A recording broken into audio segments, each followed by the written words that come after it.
Luckily, the writers, even to put my character in that situation, because, you know, when you start reading it, like you said, you're surprised, it's like stereotype, stereotype, stereotype, grandma hitting me on the head, you know, it's all those stereotypes, and then by the end of the episode, they had broken it down.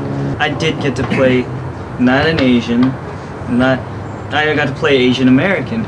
Exactly. In the 80s. Yeah. An Asian American in the 80s. I don't even know. I don't know if you could tell me. I don't know from past films or, you know, on film, like Asian Americans, maybe 21 Jump Street, but yeah. Asian American. I'm in basically almost every episode, but different sizes and how much I got to play.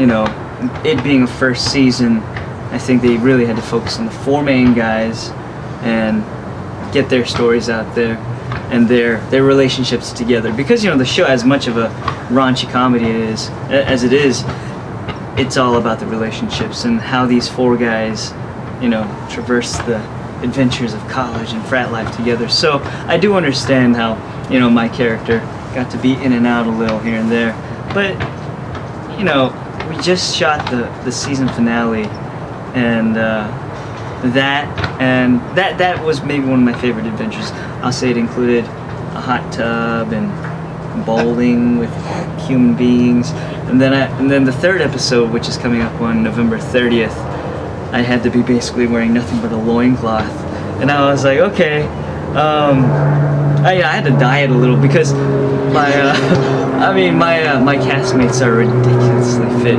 but it speaks very highly of their work ethic.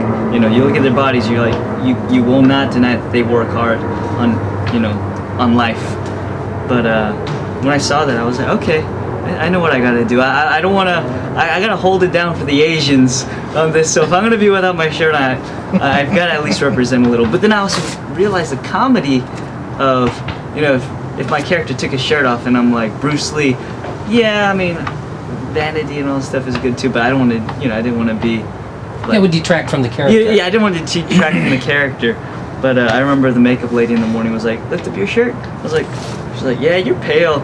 I don't think I'm going to put any tanning lotion on you. I was like, yeah, I don't think so either. I think, you know, I think my character would not have a tan. And I will say the inside of my legs are just as white as they were when I was born, because I don't wear Speedos at the beach. I don't really even go to the beach. So that day, actually another day, I wear whitey-tighties. Like, I was doing a scene, we were doing the rehearsals, I was wearing these boxers, and then the writer comes up and he's like, hey Tim, can you wear these? And I'm like, sure, awesome. And they're tighty whities. So I'm doing the scene in tighty whities and climbing into bed, and it's not until like an hour after we do the scene that I'm just like, I was totally not guarding myself, and I was climbing into the bed and spread eagling for the camera left and right, and I was like, oh shoot, I hope that they edit that correctly, because I was unabashedly just not even thinking twice about it.